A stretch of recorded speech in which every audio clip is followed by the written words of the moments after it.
name is Anna Campbell. I am an account executive here at Zoho, so I'm on the sales side of things. So today what I'm going to be talking about is getting started with the CRM.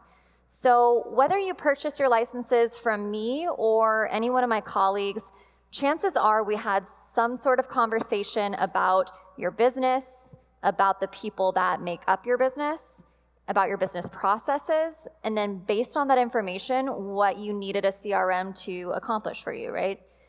So what we're going to talk about today is going to be kind of a similar conversation. It should sound a little bit familiar, but we're going to be examining this from a bird's eye point of view. What do we need to consider when getting started with a CRM? This can be kind of a daunting question, right? I mean, Zoho CRM is not verticalized, so as it comes out of the box, it's got kind of some standard sales-related modules and fields. Of course, all of that can be changed. But whenever you're first looking at this, it can be daunting thinking, how do I even get started? How do I make this fit my business? Will Anna from Zoho do it for me? So the questions I'm going to pose to you are going to fall into two general categories. We're going to be looking at the human aspect of your business. Obviously very important. An organization is nothing without its employees. And then we're also going to be breaking down your business processes.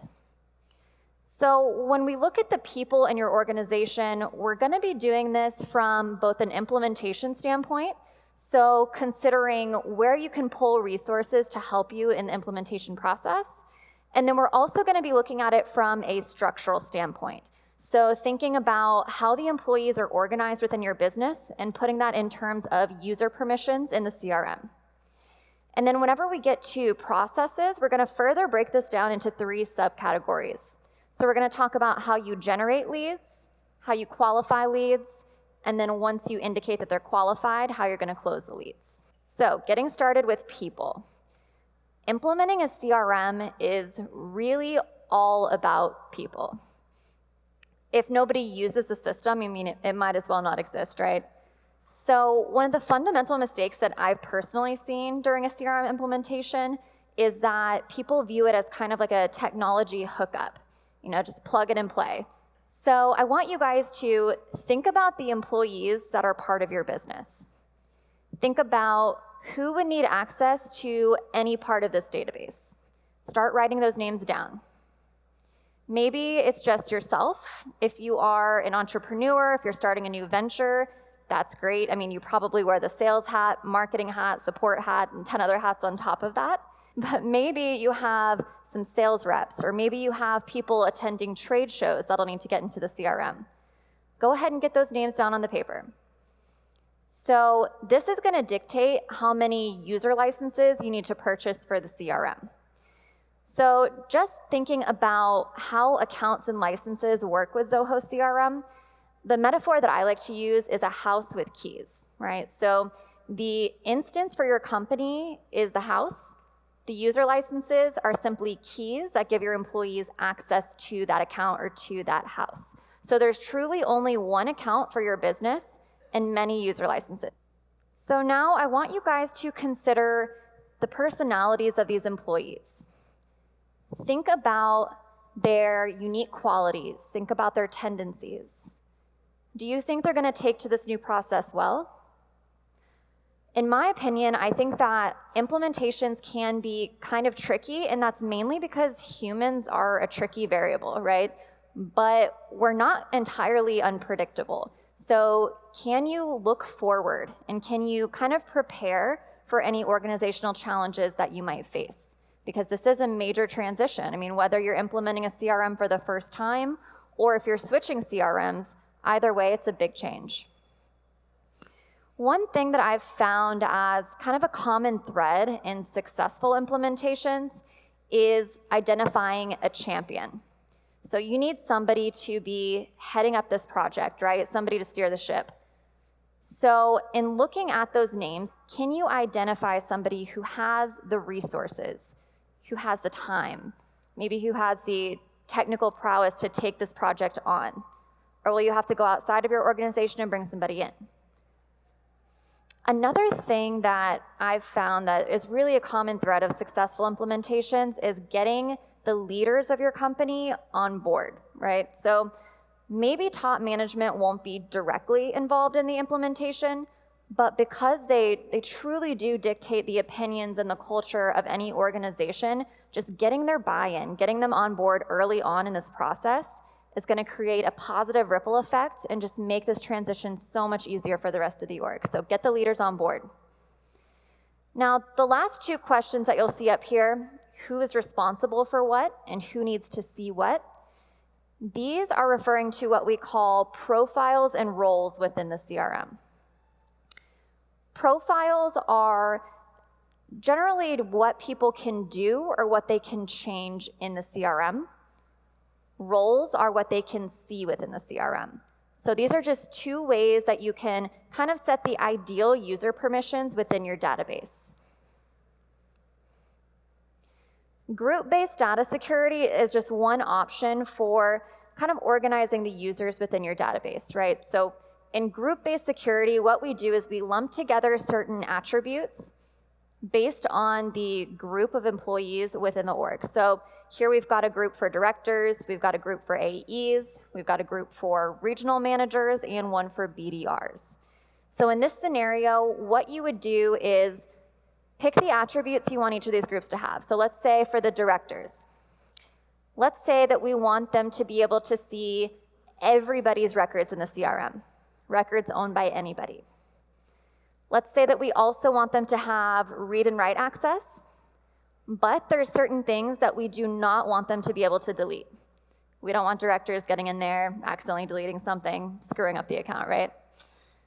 So you group together these attributes and create a profile of sorts and simply drop the users into their corresponding group. Okay, this is just one option to organize your users.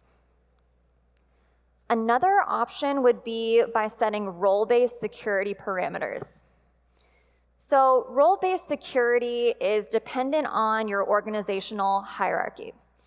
So in this example up on the screen, the director can see leads, contacts, accounts, any type of record owned by anybody in the organization. The BDR team can only see records owned by the BDR team. The regional managers can see their data, AE data, and BDR data. So just imagine a horizontal line, and whatever you can see is your own and everybody under you. However you guys do set your user permissions in the CRM, just make sure that it makes sense for your organization, because the goal here is to fit the software to your business and not the other way around. All right, so we've touched on the people within the organization. Now let's talk a little bit about your processes. Zoho CRM is highly customizable, and as I just mentioned, the goal here is to fit the software to your business, right? So before we can really think about that, before we can get into how many custom fields you'll need, and if you'll need blueprints or lead scoring rules, before we touch any of that, we need to have a really detailed view of how your business works, because that's going to tell us what you can utilize, right? So what we're going to go over today as far as processes are concerned is lead generation, lead qualification, and your sales process. All right, so why should we think about lead generation before implementing a CRM? I mean, first off, without a solid volume of leads, you're not going to have that good pool of individuals to go through the rest of your sales process, right? Because as people go through the qualification process and your sales process, they're going to drop out at various stages depending on, maybe their budget, maybe they're not qualified for some reason, maybe they have a major requirement that you can't meet. So as we go through this, the number of leads that you have is going to go down, but their probability to close is going to go up. So obviously, if we generate more leads, more opportunity to close. Another reason to really examine how we're generating leads is because you can actually increase the volume of leads or the quality of leads just by knowing your target market. So let's say that you want to do this by utilizing a lead source field within the CRM. So a lead source field would show you if your leads are coming from the web, if they're coming from social media, maybe they're coming from a drip campaign, whatever it might be. So let's say that through this channel, you find out that most of your leads are coming in through social media. Well, great. Now we know that you can increase your volume by marketing more through that channel. Now let's flip that example and say that through using a lead source field, we find out that maybe most of the leads that are coming through social media are never qualified, they never close, basically they're junk leads. So that tells us there's some disconnect going on with this channel. Maybe the people who are looking for your product or service don't tend to look for it through social media. Maybe your marketing and your sales processes aren't necessarily aligned. Whatever it may be, this just tells us that we need to refine that lead generation process, right? So we can either change the way that you use that channel, change the way you're using social media, or just scrap that channel altogether and put your resources towards a different way to generate leads. And finally, also another reason to think about how we generate leads is because maybe the CRM can be doing some of this for you. It doesn't all have to be manual lead entry. So I'm gonna give you guys an example to kind of put some color to this. So let's say that we are an auto dealership. How do auto dealerships generate leads? They tend to use physical advertisements, maybe billboards, magazine ads, newspaper ads. But let's say that we are using AutoTrader. Let's also say that when somebody submits an inquiry to us through AutoTrader, that we get an email notification with that potential's information. So this right here tells us that we have an opportunity to use the email parsing feature of Zoho CRM, which would parse out the customer information from those email notifications and can push it directly to the leads module. So boom, you've got a lead in the CRM, makes your life easier. Up on the slide, I've got some different ways to generate leads to kind of cue our brainstorming here. So you'll see Google Ads and SEO, great ways to get people through the door, can be a little bit expensive. If you're starting out with a brand new business and you're trying to generate some leads organically, perhaps the best way would be through referrals. Referrals are something that, as long as you are giving your customers that you do have the best experience, you're really refining the customer journey, you're giving them all of your attention, doing everything that you can to give them a good experience, what's gonna happen is those people are gonna go tell their friends, who are gonna tell their friends, and before you know it, they're championing your business for you. Another option for kind of getting your foot in the door if you're just starting out, social media and drip campaigns. Social media platforms are free. Drip campaigns are something you can get into by kind of piecing in Zoho campaigns and adding that into your solution, and that starts at only $5 a month. So those are going to be a little bit more cost effective. So now we've thought about how you generate your leads, just a quick note on who's generating your leads. So again, if you are a brand new business, it's likely, you're doing the selling, you're doing the marketing, you're doing the support, you've got 10 hats that you're wearing, right? But as you grow, you're gonna compartmentalize and you'll have different departments for these functions. So just something to keep in mind while you're using the CRM to optimize the way that you generate leads and while you're growing, make sure that the marketing message and the sales message are in alignment. All right, moving on to the next process. After you have a solid pool of leads, you need to qualify them. So lead qualification is kind of an abstract concept because it's going to be different for literally every last one of you in the room. I can guarantee you have different indicators of what would make somebody a quality lead. So if we did want to boil it down to a definition, at the most basic, it truly just is the process of finding a good fit. So thinking about, does this person have my ideal customer profile? And then can my product or service meet their needs? And of course, the goal here is making it such a good fit that this is going to be a long-term repeat customer and it's going to turn into one of those champions for your business.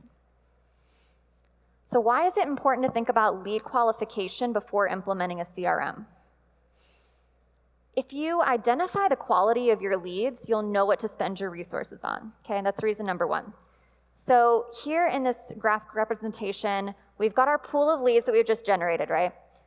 So if your reps are solely working from these cold leads, this pool that we've generated, they could potentially be wasting a lot of time trying to sell people who are not qualified for whatever reason. Again, maybe their budget doesn't fit with your product or service. Maybe they have a requirement you can't meet, right? So you'll need to set up your CRM in a way that indicates to your reps who is qualified. And the way to do that in Zoho CRM is by converting leads. Lead conversion is going to be the main action that your reps take within the CRM during the lead qualification phase. So this will indicate, yes, this person is qualified based on fields X, Y, Z. We can go ahead and full steam ahead, insert the sales process. If they're not qualified, process ends right there. You're not calling out on them anymore. You're saving your time because you know it's not a good fit. So think about what qualifies somebody for your business, because we'll need to know where to insert this conversion process within your Zoho CRM. Because like I said, it's going to be different for everybody. So as Zoho CRM comes out of the box, I mentioned earlier, it's not verticalized, has some standard modules and fields. You do not have to use that.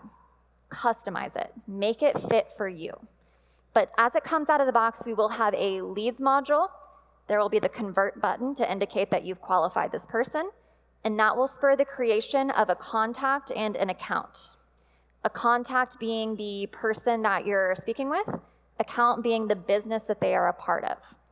If this doesn't fit for you, change it. I actually had a customer recently who was using the CRM for a process that really wasn't sales related at all. They were actually using it for clinical trials. So what they were doing was calling out on local doctors, asking them their qualification questions. So asking, what kind of patients do you see? How many patients do you see per day? What's the age range? What kind of medications do you prescribe? Things like that, trying to see if they were a good fit for the study. If the doctors were a good fit for the study, they would convert them, and the doctor would become a study investigator. So they changed this to show, instead of leads, it would be doctors, and doctors are converted to investigators that are part of a clinic rather than contacts that are part of an account. So it's possible to make this fit for your business. So how does your business qualify leads? What kind of questions are you going to ask? What information do you need to track to know if somebody is a quality lead? These two questions are going to become what are your custom fields in the leads module of CRM. So going back to that auto dealership example, let's say that for a dealership to qualify somebody, they need to know the date they want to purchase. Let's say they need to know what type of vehicle they're interested in, so coupe, SUV, whatever it may be, perhaps insert a pick list field. And let's say the credit score. So all three of these things need to be aligned in order to have somebody that's qualified. So the dealership's going to add those as fields in the CRM. How many times do you follow up? That's a difficult question. It's really going to depend on your specific business, and you'll have to find that sweet spot. Just to give you guys some insider information, if you started a free trial with us for Zoho CRM, either myself or whoever you were assigned to on our sales team tried to give you 4 calls before marking you closed lost. And then on top of those 4 calls, we had a series of automated workflow emails to make a total of probably around 10 attempts. In software, double digits is kind of the norm for follow-ups. As far as just general B2B goes, 6 to 7 follow-ups is the average right now. Find out what works for you. Now, the last 2 questions on this slide, how do you know if there's a selling opportunity and what is the buying signal? These are designed to get you thinking about that conversion process, right? So what is that specific signal, or what is that specific field that you need to have a certain value in to indicate that somebody is a great opportunity, to indicate that they can become a customer?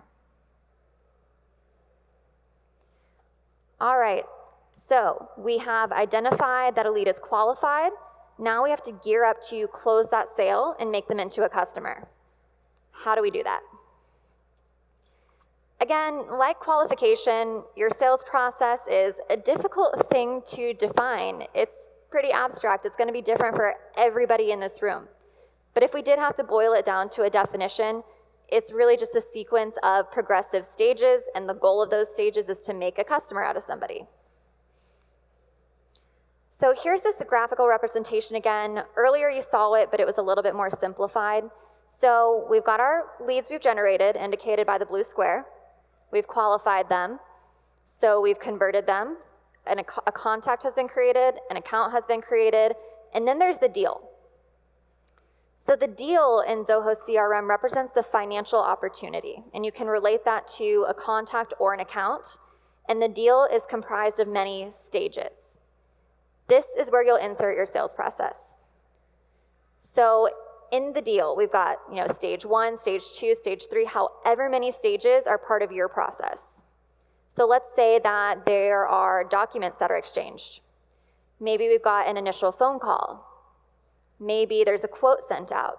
Whatever these stages are for you, this is where we'll insert them. What you're seeing on the screen right now is the deal stages that come with Zoho CRM out of the box. And I'll let you in on a secret, nobody uses these. Actually, don't use these because they're defaults. If you're using these, stop. Because that tells me that you're fitting your business to the software and not the other way around.